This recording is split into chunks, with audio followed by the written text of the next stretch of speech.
إن الحمد لله حمدا كثيرا طيبا مباركا فيه كما يحب ربنا ويرضى وأشهد أن لا إله إلا الله وحده لا شريك له وأشهد أن محمدا عبده ورسوله اللهم صل وسلم على نبينا محمد صلى الله عليه وسلم وعلى آله وأصحابه ومن تبعهم بإحسان إلى يوم الدين أما بعد Ikhwani fillah rahimani wa rahimakumullah. Bapak-bapak yang dirahmati Allah Subhanahu wa taala, alhamdulillah di petang hari ini dengan izin dan pertolongan dari Allah kita bisa melanjutkan kembali masih membahas tentang masalah riba. Yang sudah kita jelaskan, riba terbagi menjadi dua secara umum, yaitu riba al-qard, riba dalam hal hutang piutang, dan yang kedua adalah riba al-bai', riba dalam hal jual beli. Riba dalam masalah qard hutang piutang kita telah bahas beserta penerapan-penerapannya dalam dunia ekonomi modern saat ini. Yang kita akan bahas pada petang hari ini insyaallah tentang riba al-bai', riba yang terjadi dalam jual beli. Sebelum kita memahami tentang riba al-bai', kita harus memahami terlebih dahulu tentang komoditas barang-barang atau benda-benda ribawi. Karena ini akan berkaitan dengan masalah jual beli yang termasuk dalam kategori riba ini. Rasulullah SAW menyebutkan dalam hadis riwayat Bukhari dan Muslim dalam kitab sahih keduanya tentang komoditas barang-barang ribawi. Ada 6 macam. Kata Rasulullah dalam hadis Bukhari dan Muslim, az-zahabu bil-zahabi, emas ditukar dengan emas, wal fiddatu bil-fiddati, perak ditukar dengan perak, wal burru bil-burri, gandum halus ditukar dengan gandum halus, wasyairu bisyairi, gandum kasar ditukar dengan gandum kasar, wattamru bitamri, kurma ditukar dengan kurma, wal milhu bil milhi, yaitu garam ditukar dengan garam, yadan biyadin, maka itu harus dilakukan secara tunai, mathlan bimithlin sawaun bisawain, jumlahnya harus sama. Fa idza ikhtalafat hadhil asnaf, apabila berbeda jenisnya, fabi'u kaifa syi'tum idza kana yadan biyadin, maka silakan kalian melakukan jual beli sekehendak kalian selama masih dilakukan secara tunai. Di sini Rasulullah menyebutkan ada 6 komoditas ribawi. Yang pertama emas, yang kedua perak, yang ketiga gandum halus, yang keempat gandum kasar, yang kelima kurma, yang keenam garam.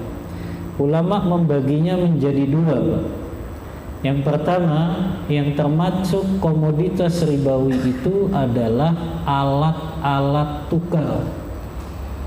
Alat tukar itu emas, perak, dan yang dikiaskan. Semua alat tukar, rupiah, dolar, ringgit, semua mata uang yang menjadi alat tukar, maka itu termasuk dalam komoditas ribawi. Yang kedua, semua yang bisa dikiaskan dengan makanan-makanan pokok, maka itu juga menjadi komoditas ribawi. Maka di sini para ulama membagi riba dalam jual beli menjadi 2 macam. Setelah kita tahu komoditas ribawi, para ulama membagi riba dalam hal jual beli menjadi 2 macam. Yang pertama yang disebut dengan riba al-fadl. Riba al-fadl. Yang kedua disebut dengan riba an-nasi'ah. Kita akan bahas riba al-fadl terlebih dahulu. Apa itu makna dari riba al-fadl? Kata para ulama, ziyadatu fi ahadil badalaini ar-ribawaini al-mutafaqaini jinsan. Jadi riba fadl itu adalah adanya tambahan dalam hal tukar menukar benda ribawi yang sejenis.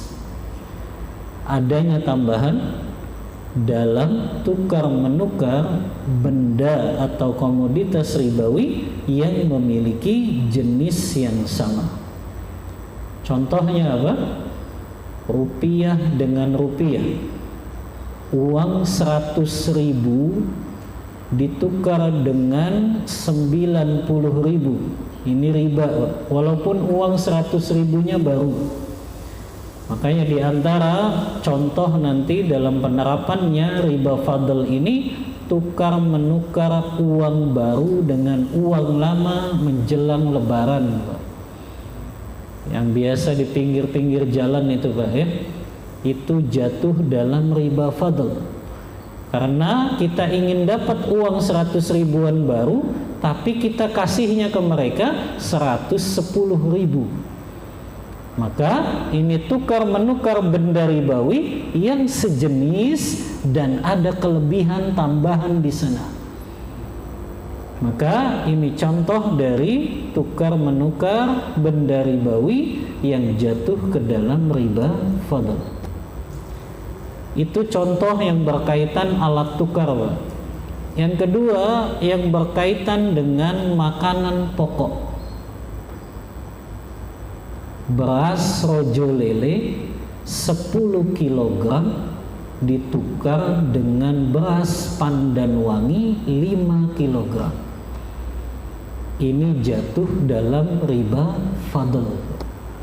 Karena ada selisih jumlahnya, kuantitasnya. Nah, di sini, Pak, dalam riba fadl, Pak, kriterianya, ketentuannya adalah dalam riba fadl tidak memperhitungkan yang namanya kualitas. Tapi yang lebih dilihat adalah kuantitasnya harus sama. Padahal secara kualitas kan beda, Ustaz. Beras rojo lele sama beras pandan wangi. Lebih bagus mana, Pak? Pandan wangi. Harusnya wajar dong, beras pandan wanginya 5 kilo, beras rojo lelenya 10 kilo. Tapi tidak seperti itu dalam syariat. Kualitasnya tidak diperhitungkan, tapi kuantitasnya yang diperhitungkan. Apa dalilnya? Dalilnya hadis riwayat Bukhari.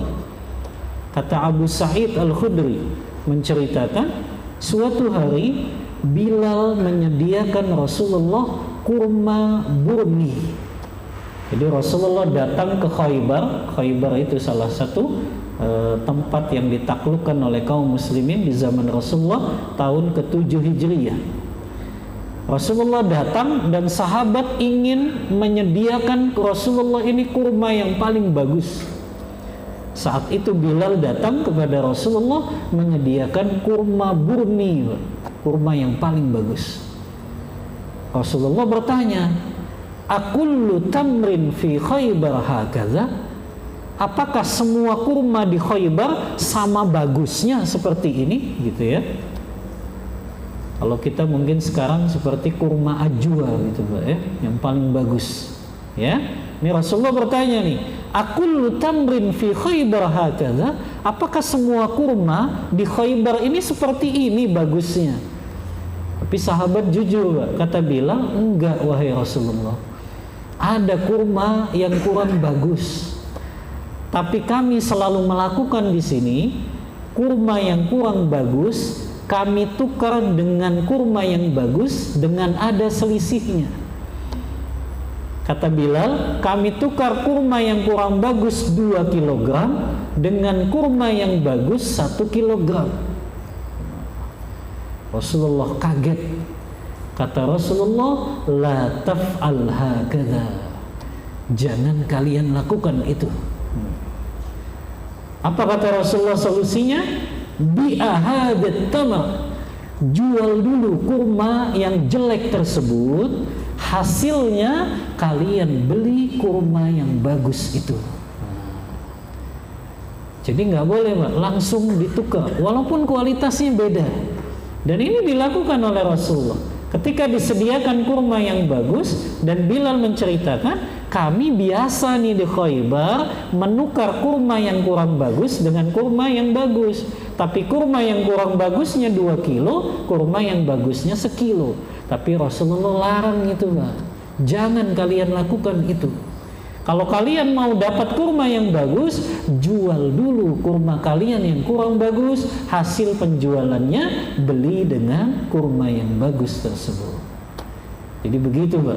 Walaupun menurut logika kita kan sama aja Ustaz, tapi beda ya. Di situ ada tukar menukar yang ada kelebihannya dan termasuk benda ribawi, dan itu masuk ke dalam riba ya Pak ya. Jadi ketentuannya nih Pak, kualitas tidak diperhitungkan, tapi yang dilihat adalah kualitasnya. Yang kedua Pak, ketentuannya ini dalam riba fadl. Riba fadl hanya berlaku pada tukar menukar barang yang sejenis Pak. Ingat, hanya berlaku pada tukar menukar barang yang sejenis.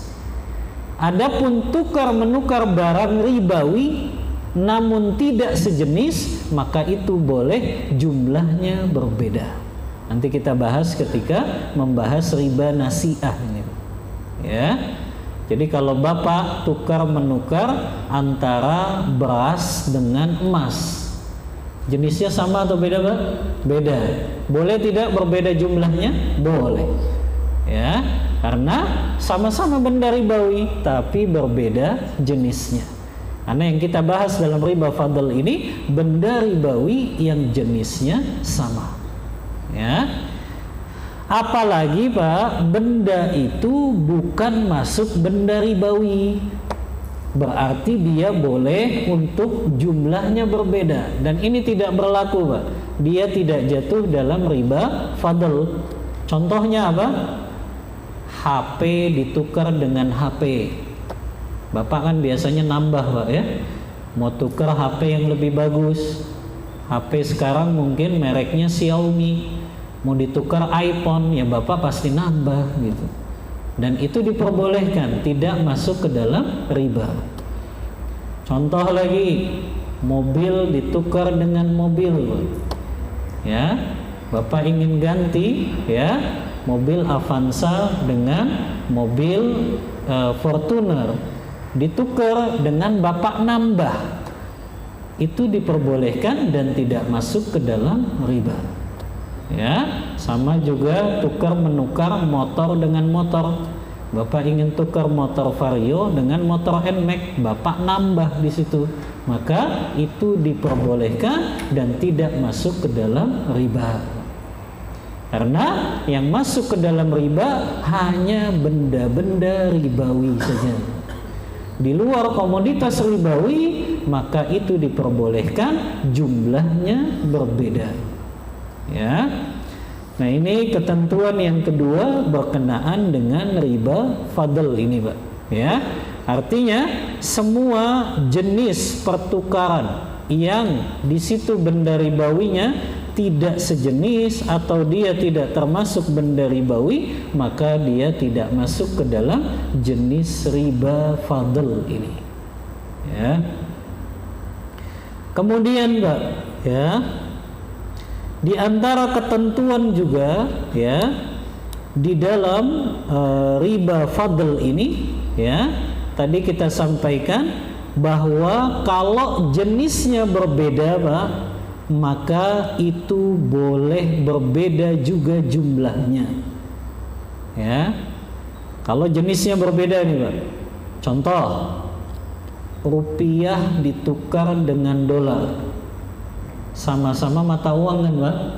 tapi beda jenis. Boleh tidak berbeda, Pak? Boleh. Ya. Karena memang rupiah sekarang berapa dolar? 1 dolar berapa rupiah? 12.000. Hah? 14 masih? Tinggi juga dolar ya. Iya, 14.000. Boleh berbeda jumlahnya. Ya. Kemudian juga misalnya ya emas lah ya. Emas ditukar juga dengan rupiah. Boleh jumlahnya berbeda. Ya. Maka ini tidak masuk ke dalam riba fadl. Ya. Jadi yang masuk ke dalam riba fadl jenisnya sama dengan jumlah yang berbeda. Ini ketentuan-ketentuan yang berkaitan dengan riba fadl. Ya. Sebelum kita bahas, Pak, penerapan dalam riba fadl ini, ana ingin menjawab beberapa syubhat-syubhat yang muncul tentang hukum riba fadl ini. Ya. Karena ijma'nya para sahabat, kesepakatannya para ulama, riba fadl itu diharamkan. Baik dalilnya dari Al-Quran maupun dalil dari As-Sunnah. Namun muncul sekarang syubhat-syubhat yang mengatakan bahwa kan ada ulama yang menghalalkan riba fadl. Memang, Pak, dulu sahabat Abdullah bin Abbas, beliau pernah berijtihad bahwasannya riba fadl itu diperbolehkan.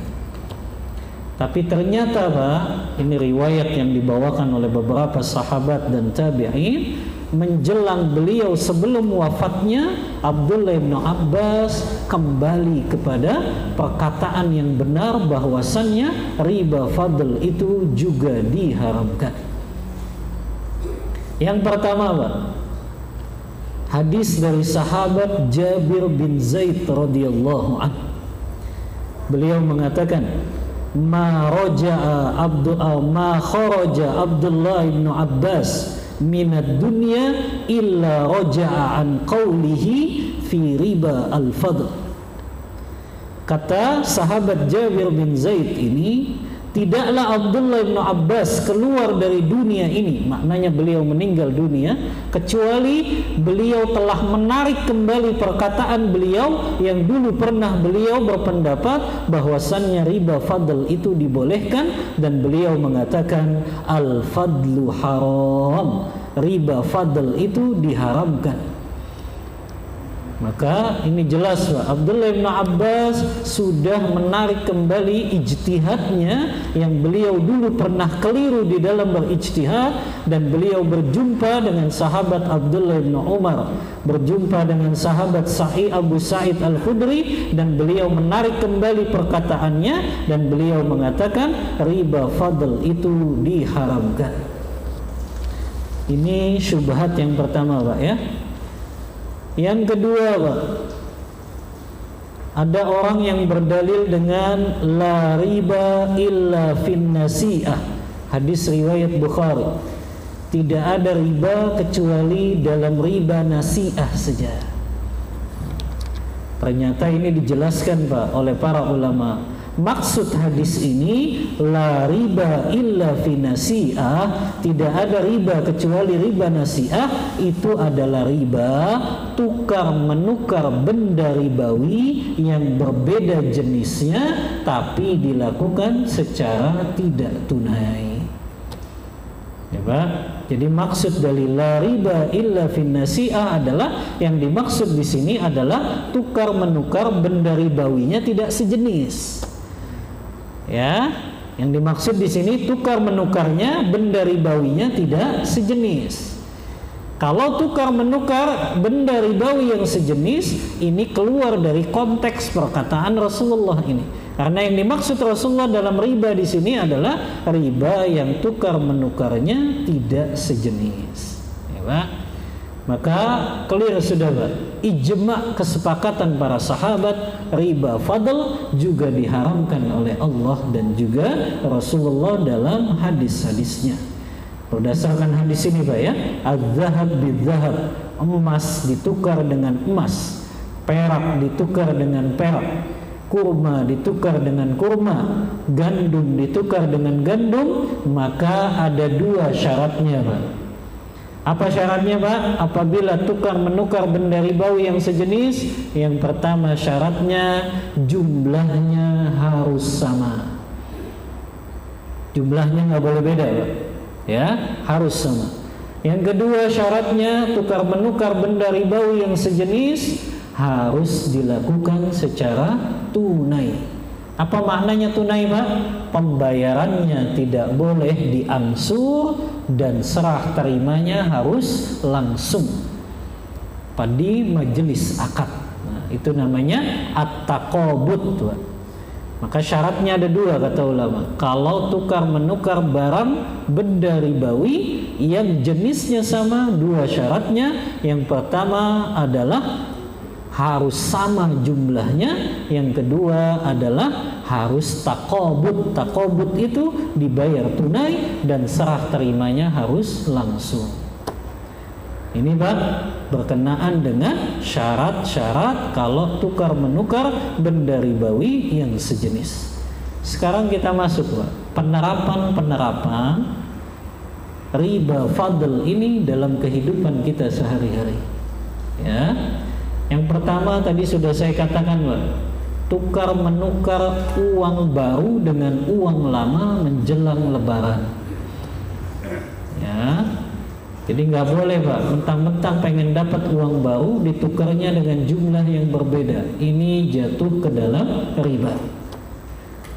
Bahkan saya dapat info menjelang lebaran itu Pak, yang banyak mereka berdiri di pinggir jalan itu melakukan jasa untuk tukar menukar uang baru. Itu mereka dibiayai oleh bos-bos besar Pak di Indonesia. Jadi ada yang mengkoordinirnya itu. Ya, untuk mereka melakukan tukar menukar dengan riba itu. Karena kalau kita tukar 100 ribuan baru itu di pinggir jalan, maka kita harus bayar dengan 110 ribu gitu ya, dengan jumlah yang berbeda. Ini penerapan yang pertama.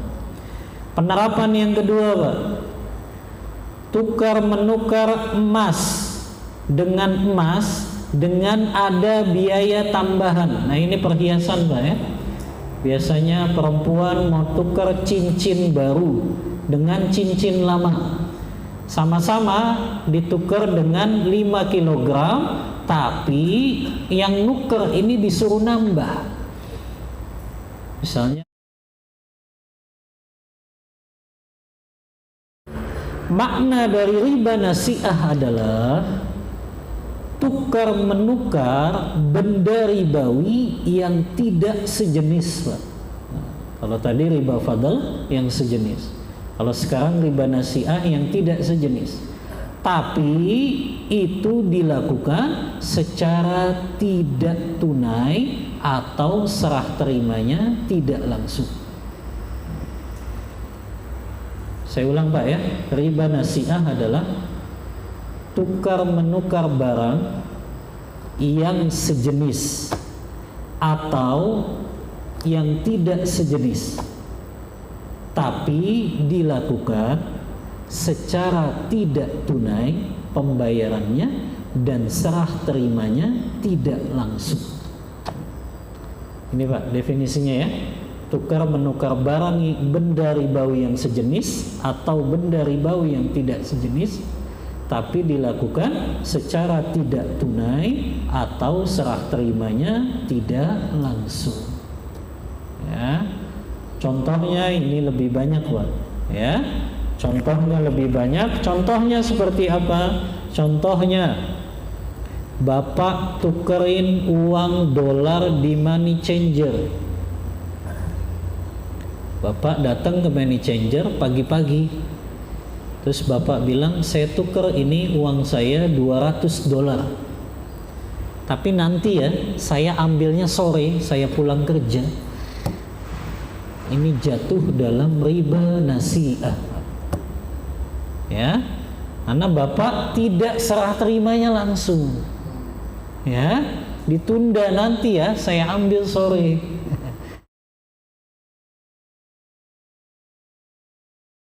Jadi beli emasnya tuh nyicil, ya, kan ada lembaga yang dia menyediakan jasa seperti itu. Jadi belinya dari 0,1, 0,2 sampai tercapai 0,5, ada ya kalau 0,5 gram ya, kan minimal segitu, atau minimal 1 gram. 0,5 ada ya. Nah, sampai 0,5 baru dia bisa ambil emasnya itu. Ya. Atau dia nyicil dari 0,1 sampai jadi 1 gram, dia bisa jadi miliknya itu.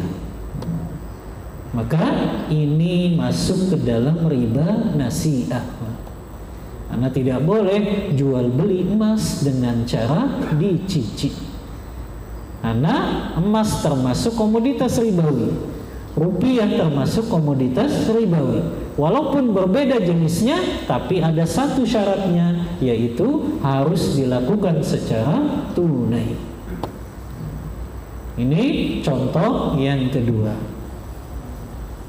Contoh yang ketiga, Pak, ya, penerapan tentang riba nasi'ah ini, yaitu jual beli emas secara online.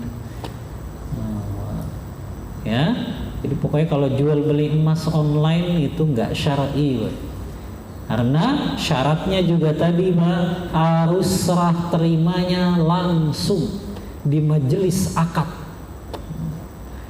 Jadi nggak boleh ditunda. Saya serahinnya besok ya, saya serahinnya nanti ya, nggak bisa, Pak. Dalam jual beli benda ribawi ini harus tunai. Ya.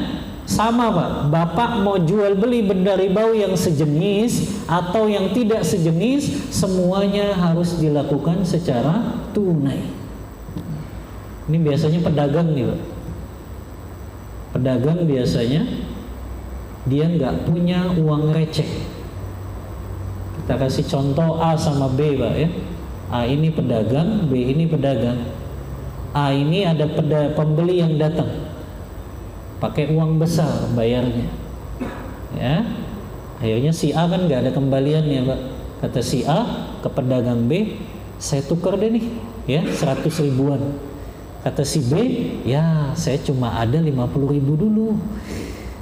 Ya udah 50 ribu dulu deh, nggak apa-apa. Nanti 50 ribunya nanti. Ini riba nasi'ah, Pak. Kan dia nuker. Ya kan, Pak? Saya tukar nih 100 ribuan, ya. Tapi B baru punya 50 ribu aja. Udah nih pakai deh 50 ribu dulu, ya. 50 ribunya nanti, ya udah nggak apa-apa. Nah, itu tukar menukar nggak, Pak? Tukar menukar, tapi dilakukan secara tidak tunai. Ini jatuh ke dalam riba nasi'ah, Pak. Nah, hati-hati, Pak. Bapak nggak punya duit, tapi di sini bayarnya nggak pakai duit ya.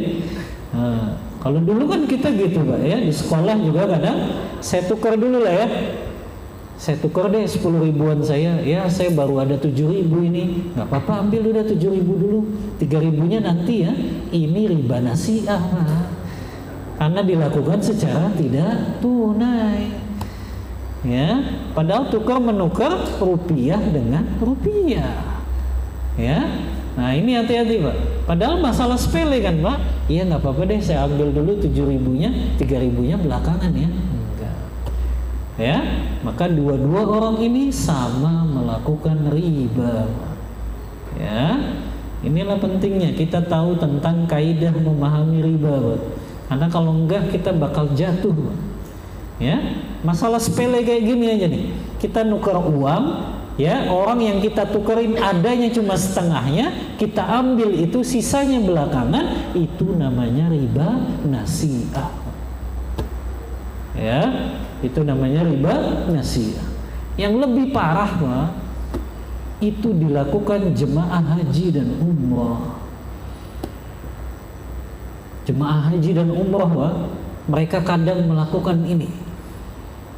Biasanya kalau mereka mau pulang ke tanah air, mereka mampir ke Jeddah, Pak. Ada toko oleh-oleh itu namanya Corner, ya. Itu toko murah-murah, memang nggak murah juga sih, ya. Pokoknya pada di situ lah. Sama jemaah umroh juga biasanya ditaruhnya di situ kalau mau pulang dari Jeddah itu, dari bandara Jeddah. Mampir dulu ke corner itu, ya. Biasanya Pak, ya, biasanya ini mereka itu sudah kehabisan uang real, ya. Mereka sudah kehabisan uang real. Akhirnya mereka kasih uang rupiah ke temennya. Saya tukar ya, real kamu saya tukar dengan rupiah saya, ya. Tapi saya adanya sekarang cuma sekitar katakanlah 2 juta lah, ya. 2 juta tuh dapat berapa real? Kalau 4.000 satu realnya berapa real Pak? 500 real, ya. Tapi ya saya pengennya nukernya 700 real gitu. Akhirnya dikasih 700-nya, ya. Kemudian dia baru bayar berapa Pak tadi? 2 juta. Nanti sisanya di tanah air dibayarnya. Ini masuk riba nggak Pak? Riba. Padahal habis melakukan ibadah yang luar biasa. Habis haji sama umroh Bapak, ya, nggak sadar tuh mereka tuh, nggak sadar mereka itu riba, ya. Mereka tukar dengan, saya tukar ya rupiah saya dengan real, tapi sisanya nanti saya bayarnya di tanah air. Subhanallah. Habis melakukan ibadah yang mulia loh Pak, haji dan umroh. Bayangin haji dan umroh, ya. Yang kata Rasulullah, siapa yang melaksanakan haji, kemudian dia tidak berkata kotor, dia tidak berbuat munkar, dia pulang ke tanah air dalam keadaan seperti bayi yang baru dilahirkan. Habis melakukan haji, berbuat riba. Subhanallah. Ini Pak, kalau kita nggak tahu ilmunya tuh jatuh. Makanya benar kan kata Umar bin Khattab ketika beliau inspeksi ke pasar-pasar kota Madinah, beliau selalu bawa tongkat Pak, Umar bin Khattab. Kemudian mengatakan kepada pedagang di sana, ya ayyuhat tujjar, wahai para pedagang, la yabi fi suqina illa man tafaqqaha fid din. Gak boleh jualan di pasar ini kecuali mereka yang sudah mengerti tentang fikih jual beli. Kenapa kata Umar? Illa yaqa'a fi riba sya'a am aba. Karena kalau dia nggak paham itu, dia akan jatuh ke dalam riba, baik dia sadari atau tidak dia sadari. Gitu Pak, ya. Orang nggak paham riba, akhirnya kayak tadi itu, tukar menukar tapi tidak secara tunai, ya. Padahal mereka habis melakukan ibadah yang mulia, Pak. Ya, tapi karena ketidaktahuan mereka itulah akhirnya mereka jatuh ke dalam riba tersebut. Ya, sudah azan? Sudah. Kita break dulu. Baik.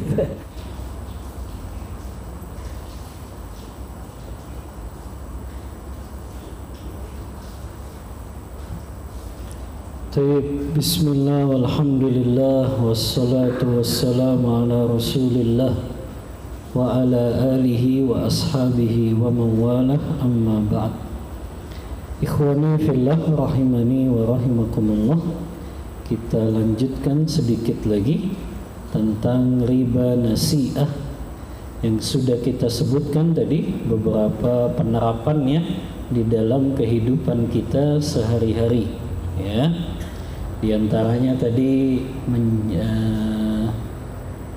jual beli emas secara online, jual beli emas secara tidak tunai, dan juga tadi tukar menukar uang yang jenisnya berbeda tapi dilakukan secara tidak tunai, ya.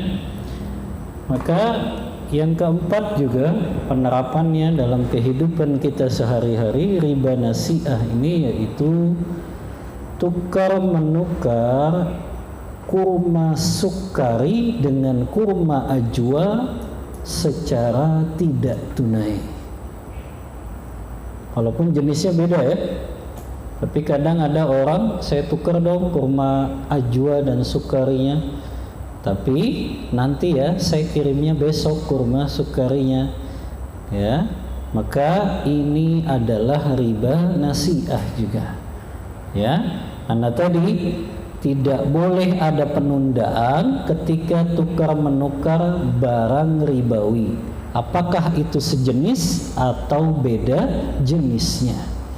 Maka itu sama saja jatuh ke dalam riba nasi'ah. Kalau ditukar tadi, apakah misalnya tukar kurma ajwa dengan kurma ajwa, tapi yang satu dikirim sekarang, yang satu dikirim besok, ini sama saja Pak, masuknya ke dalam riba nasi'ah. Atau tukar menukar kurma ajwa dengan kurma sukari, yang satu dikirim sekarang, yang lain dikirim besok, sama saja. Ini semua jatuh ke dalam makna dalam riba nasi'ah ini, ya. Taib. Ini saja penerapan 4 ya, supaya kita bisa diskusi dan tanya jawab yang lebih panjang. Mudah-mudahan keburu sampai Isya. Wallahu ta'ala a'lam bissawab. Wa sallallahu ala nabiyyina Muhammadin wa ala alihi wa sahbihi wasallam. Pertanyaan yang sangat bermanfaat. Seseorang beli emas dari temannya ya, tapi dibayarnya besok. Ini jatuh dalam riba nasi'ah, karena harus dibayarnya tunai saat melakukan akad. Ini nggak boleh ditunda-tunda, ya. Saat melakukan akad maka harus dibayar secara tunai saat akad itu juga. Karena kalau tidak ya jatuh dalam riba nasi'ah tadi, ya. Makanya Pak, kalau bapak susah, bapaknya ada di luar kota misalnya, tapi mau beli emas antam di Jakarta, bapak boleh kirim wakil saja, ya. Nggak apa-apa bapak yang bayar transfer, tapi saat itu wakil bapak sudah di tempat akad gitu loh, ya. Tolong dong wakilin saya nih menerima emas ini, maka itu bisa diwakilkan. Tapi nggak boleh yang jadi wakilnya penjual emasnya, nggak boleh Pak, ya. Harus orang lain yang dia tidak ada hubungan dengan penjual dan pembelinya maksudnya, ya. Maka kalau sulit tadi boleh diwakilkan penerimaannya. Adapun pembayarannya nggak boleh ditunda. Jangankan besok, 2 jam lagi aja nggak boleh, sejam lagi aja nggak boleh, ya. Harus ketika masih di majelis akad pembayarannya, ya. Wallahu ta'ala a'lam bissawab. Begitu. Ada lagi Mas Gun?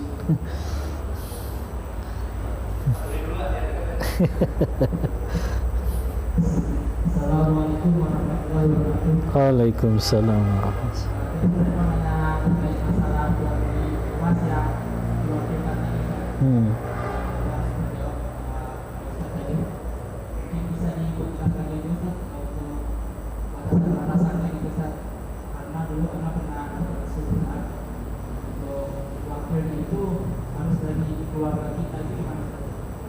Oh gitu. Ya, jazakallah khairan. Perkenaan dengan wakil, wallahu ta'ala a'lam. Di dalam akad wakalah ikhwah yang ana ketahui gitu ya, perkara-perkara yang bisa diwakilkan dan yang menjadi wakil, yang ana tahu yang boleh menjadi wakil adalah mereka yang boleh untuk melakukan transaksi saja. Atau istilah ulama fikihnya itu an yakuna jaizut tasarrufi, mereka yang diperbolehkan melakukan transaksi. Yang biasanya para ulama fikih memberikan syarat mereka itu adalah orang yang berakal, kemudian memasuki usia balik, sudah balik, dan yang ketiga rasyid, dia harus mengerti nilai suatu transaksi. Maka yang ana ketahui syarat menjadi wakil hanya itu saja, ya.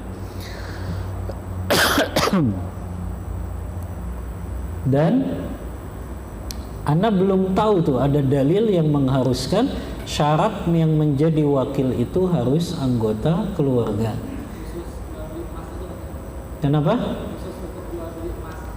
Khusus untuk jual beli emas, untuk mewakili penerimaan saja gitu, harus dari keluarga. Wallahu a'lam, ana tidak tahu dalilnya. Ya, yang ana tahu kalau dalam bab wakalah secara umum hanya itu saja syarat orang yang berhak menjadi wakil.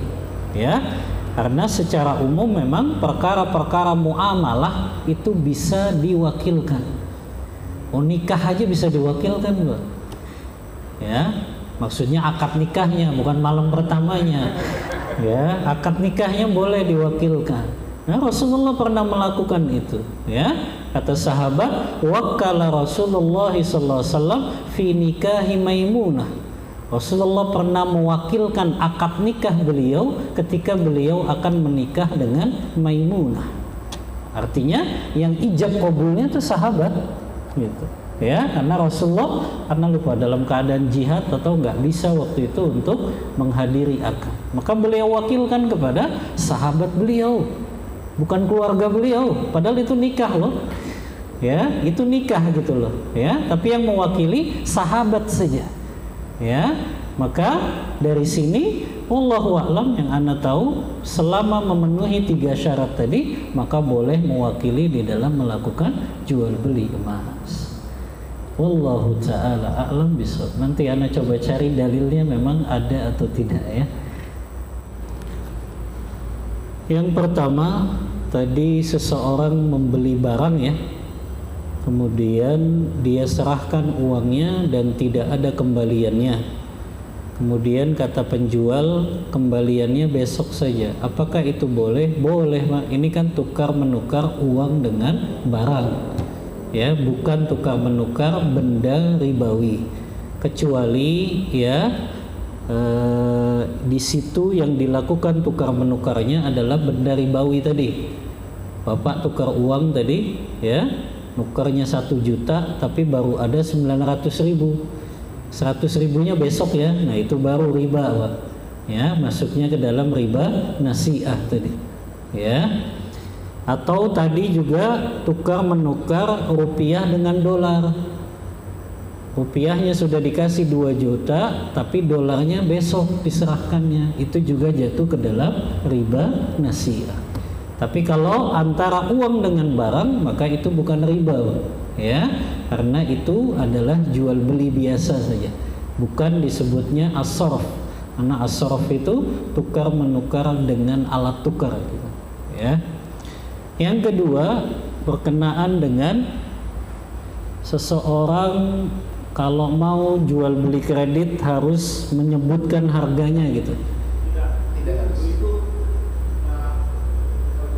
tahu harga asli pembeli nggak boleh tahu. Penjual cuma kasih ini kamu nyicil segini, terornya segini kan. Jadi nggak kasih tahu harga aslinya.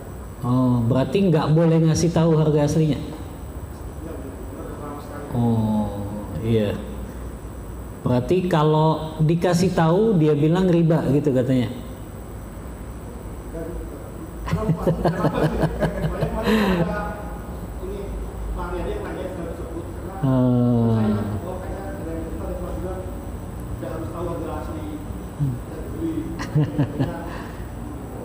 Enggak, jadi gini ya. Jual beli itu bila ditinjau dari cara menetapkan harganya itu terbagi menjadi ada sekitar 3 ini ya, ada sekitar 3 jual beli ditinjau dari cara menetapkan harganya. Yang pertama ada yang disebut dengan bai musawamah, jual beli yang di situ ya, afwan bukan musawamah, disebutnya bai murabahah yang pertama ini. Nah, itu mungkin yang Anda sebut kemarin ya, dan ini yang banyak diterapkan di bank-bank syariah. Mereka mengenalkan akad murabahah. Ya. Apa itu bai murabahah? Yaitu antara pihak penjual dan pihak pembeli tahu harga modalnya berapa gitu. Bahkan dia tahu penjual tuh belinya berapa, kemudian dia jual berapa gitu. Itu malah disebutnya bai' murabahah. Dia sebutkan harga pokoknya plus berapa keuntungan yang dia ambil. Ya, jarang kan di Indonesia kayak gini Pak pedagangnya. Harga pokok dia sebutin, keuntungannya juga dia sebutin. Jadi dia bilang sama pembeli, saya beli mobil ini katakanlah 200 juta. Nah ini saya jual ke kamu 210 juta. Jadi modal saya 200, saya ambil untung 10 juta saja. Itu namanya jual beli murabahah. Ya. Yang kedua ada yang namanya jual beli wad'iyah. Yang di situ pihak penjual hanya menyebutkan harga pokok barang saja. Ya, hanya menyebutkan harga pokok barang saja. Dan dia tidak menyebutkan keuntungannya. Ya, kalau tadi kan nyebutin keuntungannya, kalau ini enggak, pokoknya dia kasih modal harga pokoknya sih. Ya. Berapa modal dia tapi nggak dikasih tahu berapa dia ngambil untungnya. Kemudian yang ketiga ada bai' tauliyah. Ya. Dia menyebutkan harga pokok Pak dan dia jual sesuai dengan harga pokok tersebut. Nah ini Pak, jadi dari sini nggak ada keharusan seseorang harus menjelaskan harga pokoknya Pak. Ada juga jual beli yang memang nggak harus jelasin harga pokok, pokoknya dia jual segitu aja. Nah itu tidak dilarang Pak, nggak ada aturannya di dalam Islam jual beli itu harus menyebutkan harga pokoknya. Jadi dia langsung saja jual dengan harga sekian, ya sudah sah, ya. Jadi tidak harus menyebutkan harga pokok, ya. Ini yang kedua, yang ketiga. Ya, berkenaan dengan satu koperasi yang di dalamnya mungkin hartanya campur baur gitu Pak ya, antara yang halal dengan yang haram, kemudian kita melakukan muamalah dengan koperasi tersebut. Kalau bicara hukum Pak, hukumnya mubah Pak. Hanya mungkin tidak dianjurkan. Kalau secara hukum mubah. Karena Rasulullah pun melakukan muamalah dengan orang-orang Yahudi yang mereka biasa memakan riba. Kata Allah kan, wa akhdhihimur riba wa qad nuhu anhu. Orang Yahudi itu mereka makan harta riba padahal mereka dilarang itu. Nah, ini masuknya dalam pembahasan para ulama, boleh tidak bermuamalah dengan orang yang kebanyakan hartanya di situ diketahui bercampur dengan riba. Nah, di situ dibahas, ya. Ada yang mengatakan secara mutlak nggak boleh, ya. Ada sebagian ulama yang mengatakan boleh, ya, tapi tidak dianjurkan saja. Ya, kalau memang kita sudah tahu wah ini penghasilannya dari perkara-perkara yang diharamkan oleh Allah Ta'ala.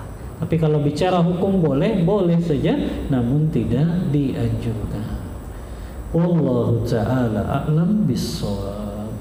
Jazakallah khairan, pertanyaan yang sangat bermanfaat. Yang pertama, uang DP ya. Ini disebutnya oleh para ulama bai'ul urbun. Jual beli dengan DP terlebih dahulu. Bai'ul urbun, kalau ternyata si pembeli ini sudah DP, katakanlah harga totalnya itu 10 juta, dia DP 1 juta, di tengah jalan dia batalkan itu, boleh tidak 1 juta itu diambil oleh penjual atau hangus gitu ya? Ya sudah, 1 jutanya hangus. Nah ini masalah yang ulama beda pendapat. Tapi mayoritas para ulama, ya, mayoritas para ulama di sini Imam Abu Hanifah, Imam Malik, Imam Syafi'i, mereka mengharamkan itu. Ya, nggak boleh uang DP-nya hangus, harus tetap dikembalikan. Ini kalau mengikuti pendapat jumhur, ya. Yang kedua, pendapat Imam Ahmad, ya, yang beliau membolehkan ini. Kenapa beliau membolehkan? Karena kata beliau ada unsur merugikan penjual kalau uang itu tidak didapati penjual. Di mana kerugiannya? Yaitu penjual mungkin dia harusnya bisa jual kepada yang lain gitu. Tapi karena sudah di DP ya dia nggak jual gitu loh. Karena dia tahan. Di tengah-tengah dia batalin. Berarti kan rugi si penjualnya gitu.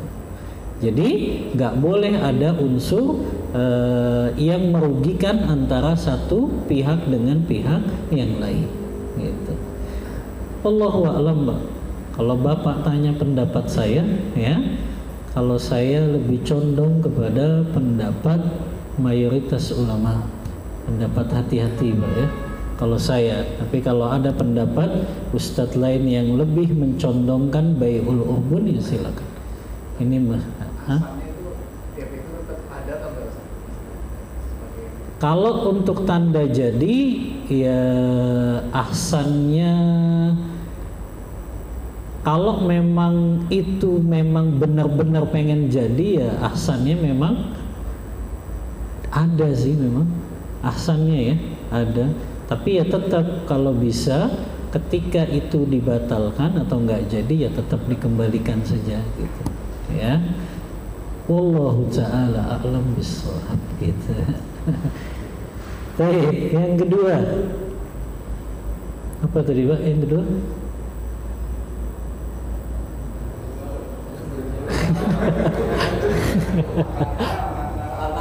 oh, perantara, iya, saya lupa. Yang nanyanya juga lupa. Bapak punya perantara untuk menjualkan barang. Ini hukumnya boleh, Pak, ya. Akadnya wakalah. Dan wakalah itu memang boleh mendapatkan upah, Pak. Jadi si wakil ini boleh mendapatkan upah. Ulama menyebutnya akadnya wakalah bil ujrah. Mewakilkan dengan orang yang mewakilkan itu mendapatkan upah, ya. Nah, untuk bagaimana tata caranya orang ini mendapatkan upah itu sesuai kesepakatan saja. Apakah berdasarkan durasi item yang terjual atau berdasarkan durasi waktu dia bekerja. Misalnya pokoknya kamu jualin barang saya ya selama 1 pekan, nanti saya kasih kamu upah sekian misalnya. Itu boleh, Pak. Atau tadi berdasarkan berdasarkan item yang terjual. Setiap itemnya saya kasih upah sekian. Ya. Jadi ini dikembalikan kepada orang yang mewakilkan dengan orang yang menjadi wakil saja, Pak. Jadi sesuai kesepakatan mereka berdua. Maka kalau tadi Bapak sudah tetapkan misalnya, ya, pokoknya kalau kamu jual ini, tadi gimana, Pak? Saya jual sekian, pokoknya terserah kamu, keuntungannya dapat berapa, gitu. Maka itu boleh, ya. Tapi setelah itu berarti keuntungan di luar dari yang disampaikan kepada orang yang mewakilkan itu, ya sudah, berarti itu milik dari si wakil tersebut. Karena tentu kalau dia semakin tinggi harganya juga semakin susah laku kan gitu. Ya, maka diserahkan saja kepada kesepakatan antara orang yang mewakilkan dengan si wakil ini saja. Ya. Tapi kalau di tengah jalan dia minta lagi tambahan, ya namanya itu merubah akad tuh. Ya, akadnya jadi berubah lagi. Maka sesuai dengan kesepakatan akad saja. Kalau memang tadi pokoknya harga sekian ke saya, adapun setelah itu kamu ngambil untungnya, ya. Wallahu ta'ala a'lam bishawab. Yang ketiga apa, Pak? Oh iya. Di dalam Islam, Pak, ada yang namanya hak khiyar. Khiyar itu adalah hak bagi penjual atau pembeli untuk meneruskan transaksi atau membatalkan transaksi. Khiyar, para ulama menyebutkannya ada 3 macam. Ingat itu Pak ya, definisinya khiyar, hak yang diberikan kepada penjual atau pembeli untuk membatalkan transaksi atau meneruskan transaksi. Ini namanya hak khiyar ya. Yang pertama ada yang namanya khiyar majelis. Khiyar majelis itu hak bagi penjual atau pembeli, dia boleh membatalkan atau meneruskan transaksi selama keduanya ada di majelis akad. Selama keduanya belum berpisah Pak, dari majelis akad. Nah, ini yang dimaksud hadis Rasulullah riwayat Bukhari, al-bayyi'ani bil khiyar ma lam yatafarraqa. Penjual dan pembeli memiliki hak khiyar selama keduanya belum berpisah. Ini namanya khiyar majelis. Bapak beli jam tangan di toko jam, walaupun sudah diserahkan Pak uangnya, jamnya sudah dikasih, tiba-tiba Bapak baru ingat, ya Allah, bayaran anak belum dibayarin sekolahnya, ya udah deh saya batalin aja. Itu boleh Pak dalam syariat Islam, selama belum berpisah dari majelis akad. Nah, itu namanya khiyar majelis ya. Ada jenis yang kedua Pak, ini yang lebih tepat Bapak tanyakan tadi, namanya khiyar syarat. Khiyar syarat. Khiyar syarat itu penjual mengatakan atau pembeli mengatakan, tunggu waktu 1 pekan ya, nanti saya kasih jawaban, saya akan teruskan transaksi ini atau saya batalkan. Dan itu boleh dibawa oleh pembeli dulu. Nah, itu namanya khiyar syarat. Jadi dikasih waktu tertentu, saya akan kasih jawaban, ini saya akan teruskan atau saya akan batalkan. Itu namanya khiyar syarat. Jadi dia mungkin teliti dulu ini barangnya. Ya, barangnya diteliti dulu, dicek dulu, maka itu diperbolehkan dengan tadi menggunakan khiyar syarat tadi. Ya. Tapi harus dijelaskan di awal. Iya, harus di awal tapi, ya, jangan barangnya dibawa ya, kemudian baru nggak bisa, harus di awal dulu, ya. Jadi kalau misalnya ini bawa barangnya, nanti saya atau pembeli bilang saya bawa dulu ya barangnya, tapi nanti setelah sepekan saya kasih jawaban, saya akan teruskan ini atau kita transaksi atau nanti saya batalkan. Ya tergantung penjual kan, penjual setuju atau tidak. Kalau enggak ya udah gitu. Jadi kembali kepada kesepakatan antara penjual dan pembeli. Tapi Islam memfasilitasi itu, yaitu dengan khiyar syarat tadi. Ya, kalau yang ketiga ini yang masyhur yaitu khiyar aib ya. Kalau kita beli barang ada aibnya, maka boleh kita untuk mengembalikannya. Dan penjual nggak boleh menolak itu, karena kalau dia nolak dia zalim dalam jual belinya. Yang Anda sebutkan kemarin, fa in sadaqa, kalau penjual dan pembeli itu jujur, burikat fi bai'ihima, Allah berkahi transaksi jual beli mereka. Tapi ketika salah satunya ada yang bohong, Allah cabut keberkahan dari jual beli tersebut. Maka nggak boleh penjual menjual barang yang aib tapi dia ternyata nggak menyebutkan itu atau nggak memberitahu pembelinya. Makanya ada khiyar aib itu. Boleh ditukar dengan barang yang tidak ada aib atau harganya dikurangi, Pak. Boleh. Ya. Wallahu ta'ala a'lam bissawab. Berarti nggak bisa dianggap sewa itu Ustaz. Maksudnya kan kalau tadi dianggap sewa. Dianggap sewa. Ya selama sepekan tadi. Ternyata dia seandainya itu dibatalkan, bagaimana kalau itu dianggap sewa? Gitu. Seandainya tidak dibeli. Jadi bukan ya udah kamu bayar anggap aja sewa, bayar sekian gitu. Berarti ada 2 akad dong di situ, jual beli dengan sewa. Ya. Yang Rasulullah mengatakan la naha Rasulullah an bai'ataini fi bai'ah. Tidak boleh ada dua transaksi di dalam satu jual beli. Kalau mau jual beli ya jual beli saja, ya, jangan disewakan gitu, ya, karena ya jual beli ya tadi ada hak khiyar kok gitu, ya, bagi pembeli untuk dia berpikir apakah melanjutkan atau membatalkan transaksi, ya. Karena kalau akad sewa ya berarti beda lagi, bukan dia sebagai jual beli. Wallahu ta'ala a'lam bishawab. Ya, jazakallahu khairan. Pertanyaan yang sangat bermanfaat. Yang pertama berkenaan hukum GoFood, ya. GoFood ini memang yang Anda tahu, para asatizah juga, para ulama kontemporer, mereka berbeda pendapat tentang akad dalam GoFood ini. Pendapat pertama mengatakan akad dalam GoFood ini antara si pembeli dengan orang yang drivernya gitu ya, itu akadnya adalah al-qard, hutang piutang. Karena kenapa?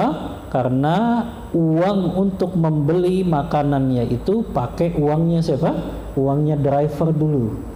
Maka seolah-olah driver itu meminjamkan uang kepada si customer ini, ya, orang yang menggunakan fasilitas GoFood ini. Dan ketika sampai di pemilik yang pesan makanannya, ada kelebihan. Ada kelebihan itu dianggap oleh ulama sebagai riba, karena akadnya qard tadi, akadnya pinjaman. Sementara kita sudah belajar kullu qardin jara manfaatan fahuwa riba. Setiap pinjaman yang mendatangkan manfaat atau keuntungan kepada si pemberi pinjaman, maka itu jatuh ke dalam riba. Nah, ini pendapat pertama, ya, yang mengatakan ada unsur ribanya karena akadnya adalah qard, yaitu pinjaman. Jadi driver itu minjemin kepada si pembeli ini. Nanti ketika dia katakanlah suruh beli pizza padahal harganya mungkin cuma 150.000, tapi tertulis di situnya 180.000 misalnya, yang harus dibayar oleh pembeli. Maka sama saja driver ini dia ngambil keuntungan dari uang yang dia pinjamkan. Yang kedua, ini pendapat sebagian asatizah juga, bahwa GoFood ini akadnya bukan qard tapi wakalah bil ujrah, mewakilkan dengan pihak driver GoFood ini sebagai wakilnya, ya. Jadi si pembeli mewakilkan kepada si driver ini untuk membelikan makanan, tapi dengan pakai uang dia dulu. Walaupun pakai uang dia dulu, tapi akadnya di sini sudah disebut wakalah dari awal, mewakilkan dengan nanti dia dapat upah, ya. Wallahu a'lam. Kalau antum tanya pendapat ana lebih condong di tengah-tengah saja, ya. Kalau antum tidak terlalu butuh, nggak usah pakai GoFood, ya, kecuali dalam keadaan butuh sekali. Seperti masa-masa COVID kemarin, ya, kita kan butuh banget dengan GoFood itu, ya sudah lakukan. Tapi di luar kita nggak terlalu butuh, kita bisa beli jalan sendiri, lebih baik kita jalan sendiri. Ini kita keluar dari perselisihan para ulama. Kan keluar dari perselisihan itu lebih bagus, bapak-bapak, ya, daripada kita memilih salah satunya saja, ya. Wallahu ta'ala a'lam bishawab. Yang kedua, orang tua punya hutang, kemudian meninggal. Siapa yang paling bertanggung jawab membayar hutangnya? Orang tua itu sendiri, Pak. Dia harus bayar dengan harta dia sendiri. Dan tidak ada kewajiban anak untuk membayarkan hutang anaknya dengan uang anaknya tersebut. Karena banyak orang tua yang mengira begitu, Pak. Ya, akhirnya mereka seenaknya saja, hutang sana, hutang sini, gampang, nanti anak saya yang bayarin. Secara hukum fikih, Pak, kita bicara hukum fikih, Pak, ya. Kita belum bicara etika ini, ya. Kalau hukum fikih nggak ada kewajiban, Pak, anak itu membayarkan hutang orang tuanya. Karena orang yang berhutang itu dia yang wajib untuk membayar hutangnya. Ya. Jadi hutang itu nggak diwarisin, Pak. Ya, justru dia sendiri harta yang dia tinggalkan itu untuk membayar hutangnya. Kalau hartanya habis, hutangnya belum lunas, nggak ada kewajiban anaknya untuk membayarnya. Secara hukum nih Pak ya, nggak ada kewajiban. Ya, tapi kan kita lihatnya secara etika gitu ya. Masa kita tega orang tua kita diazab gara-gara hutangnya belum lunas, kan gitu saja. Ya, tapi secara hukum tidak ada kewajiban anak melunasi hutang orang tuanya kecuali dari harta orang tuanya saja. Adapun dari harta mereka sendiri tidak ada kewajiban bagi anak untuk melunasi hutang orang tuanya. Ya, tapi tentu secara etika ya kayaknya nggak mungkin kita tega Pak ya. Orang tua kita hutangnya belum lunas, kemudian ya nggak apa-apa lah pakai duit kita bayarkan, karena tentu mereka sudah banyak pengorbanannya, jasanya untuk kita. Ya secara etika tentu kita ikut melunasinya. Begitu Pak. Wallahu ta'ala a'lam bishawab.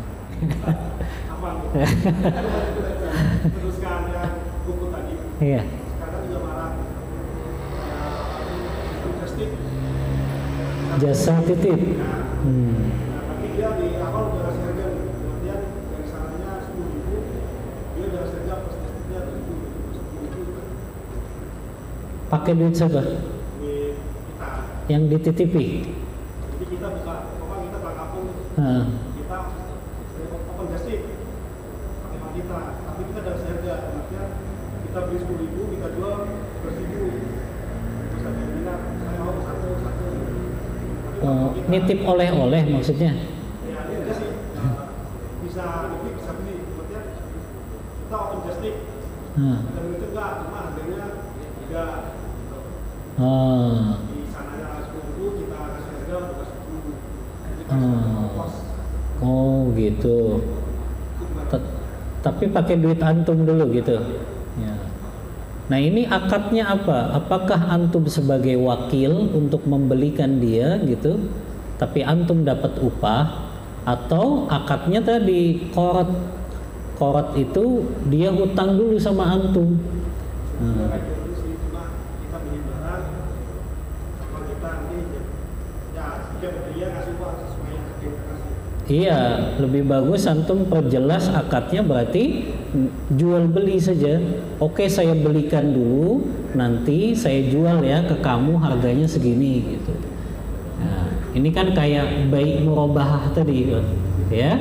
Jadi saya belikan dulu, harganya dia tahu, harga pokoknya 10.000, saya ambil 2.000 ya, berarti saya jual 12.000. Nah, ini jual beli murabahah kan kayak gitu, lebih enak ya. Daripada nitip tapi hutang, ya antum nggak boleh ngambil keuntungan kan dari hutang tersebut. Ya. Baik, wallahu ta'ala a'lam bishawab ya Pak, mengenai riba. Oh masih ada? Iya, silakan. Lagi. Komoditas ribawi. Apakah termasuk juga dengan yang lain seperti kurma, beras, itu juga termasuk komoditas ribawi? Oh maksudnya jual belinya nggak boleh online gitu? Iya, jual beli yang komoditas ribawi itu yang dia jenisnya sama atau jenisnya berbeda tapi memiliki ilah yang sama. Tapi memiliki ilah yang sama. Kenapa? Rupiah nggak boleh jual beli emas dengan rupiah nggak boleh secara online, karena emas dan rupiah ini beda jenisnya Pak, tapi masih memiliki sifat yang sama. Apa sifat yang samanya? Sama-sama masih dianggap sebagai alat tukar. Karena dulu di zaman Rasulullah alat tukarnya apa Pak? Emas, dinar. Dan kita juga di sekarang rupiah sebagai alat tukar. Adapun tadi antum beli kurma online, rupiah ditukar dengan kurma, ini kan beda Pak. Tidak memiliki sifat yang sama juga. Maka boleh kalau itu dilakukan secara online. Ya, jadi rupiah dengan kurma, rupiah dengan beras, rupiah dengan apa lagi? Gandum itu boleh. Ya, dilakukan secara tidak tunai karena beda jenisnya dan tidak memiliki ilah yang sama. Yang satu makanan pokok, yang satu alat tukar. Wallahu a'lam bishawab. Cukup ya, ikhtitam. Taib. Berkenaan dengan riba ini Pak ya, dalam kehidupan kita sehari-hari ya, kita sudah bahas tentang besarnya dosa riba Pak ya, baik pelakunya maupun yang memakan harta ribanya. Maka kita berusaha Pak semampu kita untuk menghindari perkara-perkara riba ini ya. Karena riba ini menjadi seperti biasa Pak di tengah masyarakat kita, yaitu mungkin karena kekurang fahaman mereka dalam masalah fikih muamalah ini. Maka saran saya ya kita terus mengkaji fikih muamalah yang berkaitan dengan jual beli, hutang piutang, riba dan yang lain sebagainya, agar kita paham bahwasannya keilmuan di dalam ilmu fikih ini bukan sekedar ibadah loh, tapi muamalah juga harus kita jaga sesuai aturan syariat Islam ini. Karena tidak sedikit orang yang ibadahnya bagus tapi ketika muamalah ya jatuhnya riba-riba juga gitu. Ya, padahal sayang kan Pak, orang itu disebut soleh itu kan kalau ibadahnya bagus tapi muamalahnya juga baik. Jadi ini yang bisa Anda sampaikan dengan keterbatasan ilmu yang Anda miliki. Mohon maaf bila ada kata-kata yang kurang berkenan. Wassallallahu ala nabiyyina Muhammadin wa ala alihi wa sahbihi wasallam. Kita tutup kajian kita membaca doa kafaratul majlis. Subhanakallahumma wa bihamdika asyhadu an la ilaha illa anta astaghfiruka wa atubu ilaik. Walhamdulillahi rabbil alamin. Wassalamualaikum warahmatullahi wabarakatuh.